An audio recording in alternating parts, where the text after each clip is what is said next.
చాలా regret feeling అనమాట. Hair అంతా ఊడిపోయి నాకొక పిలక మిగులుతదేమో అనుకున్నాను నేనైతే. కాస్త సబ్స్క్రైబ్ చేసుకొని వాచ్ చేయండబ్బా వీడియోని. Guys welcome back to our YouTube channel. So ఈవేళ నేను చెప్పబోతున్న టాపిక్ ఏంటంటే, ఇలా ఉన్న హెయిర్‌ని ఇలా ఎలా చేసుకున్నాను.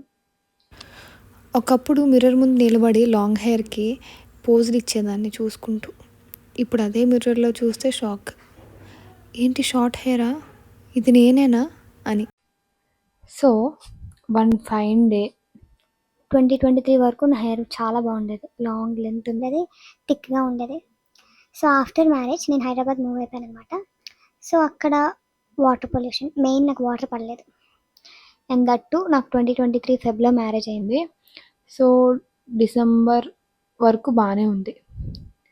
డిసెంబర్ ఎండింగ్ ఆ టైంలో మేము ఒకసారి మొత్తం ఫ్యామిలీ ఫ్రెండ్స్ అందరూ కలిపి ఒక స్విమ్మింగ్ పూల్ టైప్ దానికి వెళ్ళాం. లైక్ వాటర్లో క్లోరిన్ కలుపుతారని చెప్పేసి అంటారు కదా స్విమ్మింగ్ దగ్గర. మొత్తం అప్పటికొచ్చి నేను చిన్నప్పటి నుంచి నేను ఎప్పుడు లైక్ లైక్ వాటర్ రైడ్స్ అవన్నీ అంటారు కదా, అవన్నీ నేను ఇప్పటికొచ్చి ఎప్పుడు చేయలేదు. సో ఆ రోజు అందరూ ఇంకా ఫోర్స్ చేయగానే ఇంకా ఫుల్గా ఎంజాయ్ చేసాం అనమాట. మొత్తం బాగా అయిపోయింది, వచ్చేసాం ఇంటికి. అంతా బాగానే ఉంది, కొన్ని డేస్ బాగానే ఉంది. కొన్ని డేస్ తర్వాత ఏమైందంటే హెయిర్ లాంగ్ ఉండేది, థిన్ అయిపోయింది మొత్తం. అలా హెయిర్ ఫాల్ అవుతూ ఉండేది. లాంగ్ హెయిర్ ఉండేది కదా, అంత కేర్ తీసుకునేదాన్ని కాదు. సరేలే పెరుగుతుంది కదా, ఉంది కదా అనుకునే దాన్ని, కానీ అంత కేర్ అయితే తీసుకునేదాన్ని కాదు. ఓకే, ఆయిలింగ్ చేసేదాన్ని, ఆయిల్ పెట్టేదాన్ని, షాంపూ అంతే యూజ్ చేసేదాన్ని. ఫుల్గా ఇంకా మొత్తం రాలిపోయేసరికి కోపం వచ్చింది, కట్ చేసేసాను. హెయిర్ సగానికి కట్ చేశాను అనమాట. ఇంకా లాంగ్ ఉండేది, ఇక్కడ కట్ చేశాను. ఒక ఫ్యూ డేస్ తగ్గింది రావడం, మళ్ళీ కంటిన్యూ అయ్యింది. ఏంటి రీజన్ అని చెప్పేసి అలాగా ఆలోచిస్తూ టెస్టులు చేయించుకున్నాను. బ్లడ్ టెస్ట్ ఏం లేదు, పర్ఫెక్ట్ ఉన్నాయి. విత్ బ్లడ్ మొత్తం అంతా పర్ఫెక్ట్ ఉంది, ఏమీ లేదు. సో నెక్స్ట్ ఏంటి, 2024లో ఇంకా కట్ చేసేసాను నేను. ఒక 2-3 మంత్స్ తర్వాత, లైక్ 2024 ఫెబ్ మార్చ్ ఆ టైంకి కట్ చేసేసాను అనమాట హెయిర్. నేను ఆగస్ట్లో కన్సీవ్ అయిపోయాను. 24 ప్రెగ్నెన్సీ జర్నీ మొత్తం నేను ఇప్పటికొచ్చి నన్ను అసలు ఎక్స్పెక్ట్ చేయలేదు ఇలా ఉంటుందని చెప్పేసి. నా ప్రెగ్నెన్సీ జర్నీ అనేది ఫుల్ వామిటింగ్స్ అంటే వామిటింగ్స్, ఫుల్ వామిటింగ్స్ ఉండేది, డ్రౌజినెస్ ఉండేది, లో బీపీ ఉండేది, కళ్ళు తిరిగి పడిపోయేదాన్ని మొత్తం. ఇంకా అడక్కండి, మొత్తం ప్రెగ్నెన్సీ జర్నీ అనేది horrible. Stress, full stress.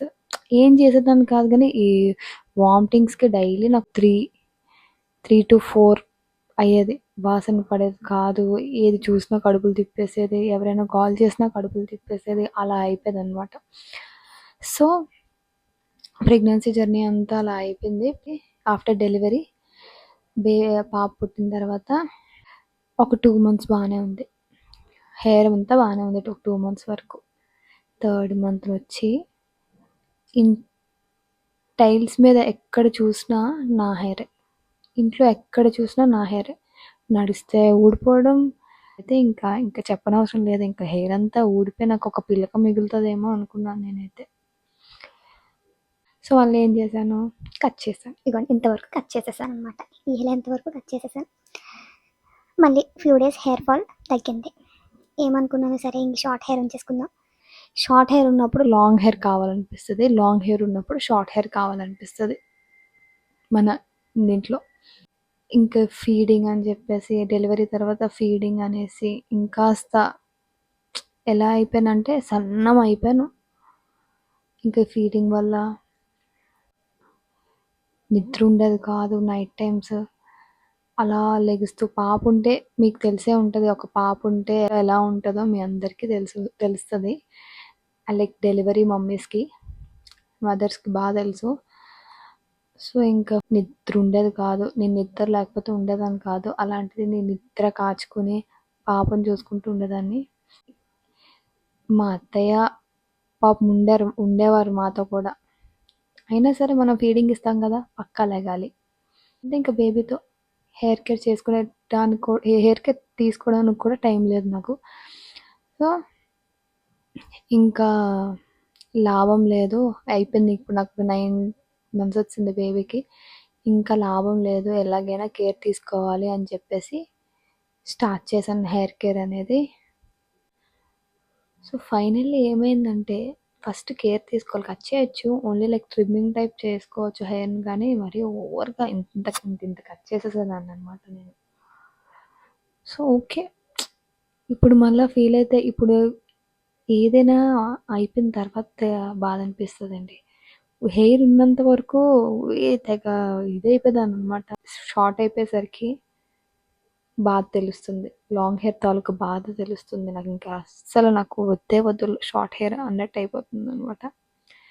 So పెంచుదాం, హెయిర్ గ్రోత్ చేద్దాం, మీకు చెప్తాను, మీరు కూడా ఆ టిప్స్ ఫాలో అవుతారనేసి అనుకుందాం. చాలా రకాల వీడియోస్ చూసాను యూట్యూబ్లో, బోల్డ్ అన్ని వీడియోస్, లైక్ ఇది ఫాలో అవ్వాలా, అది ఫాలో అవ్వాలా, అది ఫాలో అవ్వాలి, ఇది ఫాలో అవ్వాలి, ఏం ఫాలో అవ్వాలి అన్నట్టు అయిపోయింది. లాస్ట్కి ఒక్కటే ఫాలో అవుతున్నాను, అదే కంటిన్యూ చేస్తాను, అదే మీకు కూడా చెప్తాను. ఫాల్ అనేది చాలా తగ్గింది, చాలా అంటే చాలా తగ్గింది హెయిర్ ఫాల్ అనేది. ఇప్పుడు కొంచెం పర్లేదు. ఇప్పుడు రీగ్రోత్ జర్నీ చేయాలన్నమాట నా హెయిర్తోనే. అనిపించేది పెద్ద లాంగ్ హెయిర్ ఉండేటప్పుడు షార్ట్ చేసుకుంటే బాగుండేది, ఏ హెయిర్ స్టైల్ రాదు, ఈ హెయిర్ స్టైల్ వేసుకొని ఉండాలి అనిపించేది. ఇప్పుడు నాకు షార్ట్ హెయిర్ ఉన్నాక అర్థమవుతుంది, నాకు లాంగ్ హెయిర్ కావాలి, ఎలా అయినా సరే నా లాంగ్ హెయిర్ నాకు వచ్చేయాలి తిరిగి అని చెప్పేసి చాలా రిగ్రెట్ ఫీలింగ్ అనమాట. పెడుతూ ఉంటాను రీగ్రోత్ జర్నీ అనేది, హెయిర్ కేర్ ఏం చేస్తున్నాను, ఏ టిప్స్ ఫాలో అవుతున్నాను అండ్ ఎవ్రీథింగ్. సో ఇది నా ఫస్ట్ వీడియో నేను ఇలా తీయడం. ఏమైనా తప్పులుంటే క్షమించండి, నెక్స్ట్ టైం కొంచెం పర్ఫెక్ట్ అవుతాను. ఇదే నా హెయిర్ లాస్ జర్నీ అనమాట. కోపం వచ్చి కట్ చేసి ఫైనల్గా ఇంతవరకు తెచ్చుకున్నాను నా హెయిర్ని. ఇప్పుడు నాకు బాధ అనిపిస్తుంది. మీకు కూడా ఇలాంటి హెయిర్ స్టోరీ ఉంటే కమెంట్ సెక్షన్లో షేర్ చేయండి. Thank you for watching. Please do like, share and subscribe. ఇంకో వీడియో వస్తుంది మా ఆయనతోని, అది కూడా చెప్తాను. అసలు మాకు ఇంతమంది సబ్స్క్రైబర్స్ ఉన్నారు బట్ వీడియోస్ లేవు, ఎందుకు? ఆ వీడియో కూడా మీకు తొందరలో చెప్తానమాట. So stay tuned. కాస్త సబ్స్క్రైబ్ చేసుకొని వాచ్ చేయండి అబ్బా వీడియోని. Thank you guys.